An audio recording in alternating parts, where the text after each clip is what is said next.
Before a car goes on sale, the U.S. Environmental Protection Agency tests it and gives an official estimate of the vehicle's range and efficiency. According to the feds, the 2018 Nissan Leaf is better than before in some ways, but not others. The EPA has given the 2018 Nissan Leaf an estimated range of 151 miles from its 40 kWh battery. This is 1 mile better than Nissan estimated when the Leaf first debuted, so Nissan's internal metrics were pretty accurate. It's a far cry from the original Leaf's 84-mile range, that's for sure. Its numbers aren't superior to old Leafs across the board, though. The EPA calculated the 2018 Leaf's miles per gallon equivalent at 112 mpge combined. Broken down individually, it's rated 125 mpge in the city and 100 mpge on the highway. MPGe was created as a way to compare electrified vehicles to their gas counterparts. A gallon of gas is considered equal to about 3.7 kilowatts per hour of battery power. Thus, a car that can travel more than 100 miles on that much charge has an MPGe in the triple-digit range. This means that while the 2018 Leaf's range is way better, its overall per-mile efficiency remains about the same as the 2016 Leaf with a 30 kilowatts per hour battery pack, and it's actually 2 mpge lower than the original Leaf. No matter the year, the EPA estimates that the Leaf will cost about $0 in fuel charges per year and should save the driver about $0.000 in fuel costs over 5 years when compared to the average new car. So while the numbers weren't as great as they could be, the Leaf is still a solid F that offers much better range and creature comforts than before. And its new act isn't even over yet. In the near future, Nissan will unveil a larger battery pack for the Leaf that should push its overall range north of 220 miles, slowly closing in on Chevrolet Bolt. Nissan started producing the new Leaf in Tennessee last month. They opened orders earlier this month as the vehicles are expected to start hitting the dealerships in the U.S. The Japanese automaker says that it already received over 13,000 orders.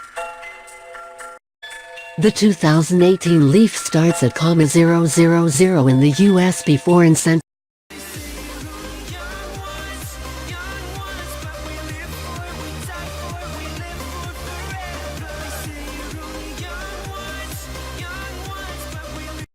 With the 2018 Nissan Leaf due to arrive at US dealers in 4 or 5 months, next year is shaping up to be a very interesting test of what buyers want in battery electric cars. Much of the focus has been on the new car's range rating, projected to be 150 miles combined when it's confirmed by the EPA. The new Leaf enters what carmakers call white space in the market, a place where no other maker offers a vehicle. Today, with the exception of the tiny Smart ForTwo Electric Drive, most all-electric cars on the market for 2017 and 2018 offer 90 to 125 miles of range. Call them the short-range electric cars. That's up from 62 to 84 miles for the first round of mass-market cars, with Tesla coming in at the high end offering 200 miles or more for $000 or more.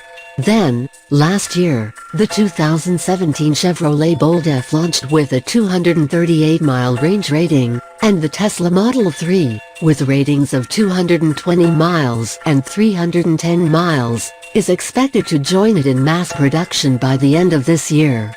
Call them the long-range electric version of the Leaf with 200 miles or more of range will also join Nissan's lineup as a 2019 model, with a higher price and a more powerful motor. Now we have close to a dozen electric cars in the 90 to 125 mile group, and the Chevy Bolt F, plus the Model 3 at more than 200 miles for 2018, though Model 3 availability will likely be restricted to those buyers who put in their reservations a year or more ago. The 2018 Nissan Leaf, meanwhile, sits right in the middle, at 150 miles. So does the 2018 Leaf pioneer a new mid-range electric car category. Recent article on Medium suggests that Nissan has made a smart choice. And author Brian Kent says he's proud of Nissan for its unwillingness to play the ridiculous range game. There's no definitive answer to the question, of course. The definition of what's enough range varies with each driver. Most drivers think they cover far more miles than they actually do, and it's been pointed out for years that an 84-mile range is adequate for more than 80% of all trips taken in the US. But sustained highway speeds, air conditioning use, and especially sub-freezing winter weather can subtract up to 40% of that rated range. And pretty much any buyer will shy away from a vehicle whose effective range is down to 50 miles. Several years ago, Green Car Reports published an article suggesting that while the 73-mile range rating of the 2011 and 2012 Leafs was clearly not enough for US buyers, a number like 140 or 150 miles might well be. It wasn't based on surveys or other data, just on conversations with people who knew very little or nothing about battery electric cars, but were at least open to thinking about them as a possible purchase option. Fast forward 7 years, and here we are, with a new electric car coming on the market with exactly that range, and a very aggressive base price to boot, $875 including delivery. Over the next 2 years, the market will tell us whether the Bolt F's extra 88 miles of range is worth the $800 price boost. Those prices are just the starting point, of course, with manufacturer discounts and federal, state, local, and corporate tax credits, rebates, and other incentives coming into play. But we should get some useful data to see how many Bolt F's Chevrolet will sell now that it's on sale throughout the US, especially in light of Nissan's goal to double sales of the new Leaf over the old one. We note, however, that author Brian Kent says that while Nissan is back in his good graces, he's not giving up his Model 3 reservation just yet.